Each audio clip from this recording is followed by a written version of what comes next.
మీరు మంచిని చెప్పడం, ప్రజల్ని ఎడ్యుకేట్ చేయడం. చెడు వచ్చినప్పుడు అది వాస్తవాన్ని తెలిసినప్పుడు మీరు కరెక్ట్ గా సాక్ష్యాధారాలతో సహా చెప్పాల్సిన బాధ్యత జిల్లా అడ్మినిస్ట్రేషన్ ఉంది.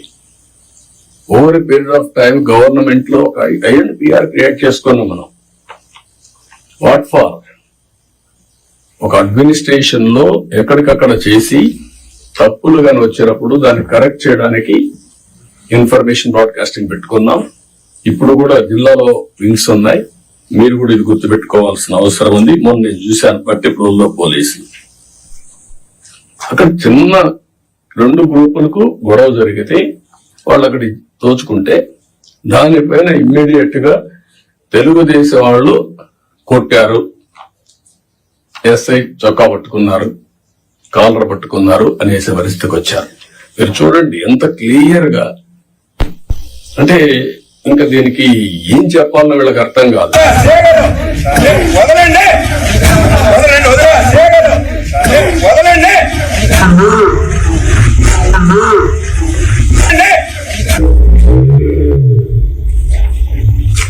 వదలమని అడుగుతున్నా.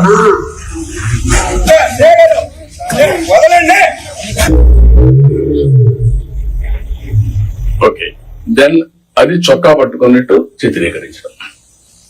అది రైట్ టైంలో చెప్పకపోతే ఇప్పుడు కొంత ఫేక్ ఫెలోస్ అంతా వచ్చేసి సోషల్ మీడియాని మిస్యూజ్ చేసి ఇష్టానుసారంగా ఇలాంటి వేసే పరిస్థితి వచ్చారు. మొన్న మీరు చూశారు. ఈ గవర్నమెంట్ చాలా క్లియర్ గా ఉన్నాం. పొలిటికల్ విక్టిమైజేషన్ చెయ్యం. అదే సమయంలో తప్పు చేసిన వాడిని మాత్రం వదిలిపెట్టాం. And I very clear on that. మళ్లీ జీవితంలో తప్పులు చేయాలంటే భయపడాలి ప్రజాస్వామ్యంలో. ఈ రోజు చేసి తప్పించుకుంటాడు అంటే అది ప్రభుత్వ అసమర్థత. మనం తప్పులు చేస్తే మనకు కూడా అది జరుగుతుంది. That is the message I want to give it very clearly. మీకు కూడా క్లారిటీ ఇస్తున్నాను. ఏ తప్పు చేసిన వదిలిపెట్టం కానీ పొలిటికల్ విక్టిమైజేషన్ మాత్రం ఉండదు. మనం మాట్లాడుతూ 36 మందిని చంపేశారని ఢిల్లీకి పోయి ధర్నా చేశారు. మేము అసెంబ్లీలో అడిగాం, ఆ 36 పేర్లు ఇవ్వండి. 36 మంది చంపేసి ఎఫ్ఐఆర్ ఉంటుంది కదా, ఎఫ్ఐఆర్ ఇవ్వండి, నేను యాక్షన్ తీసుకుంటా. ఇంతవరకు ఇవ్వాలి.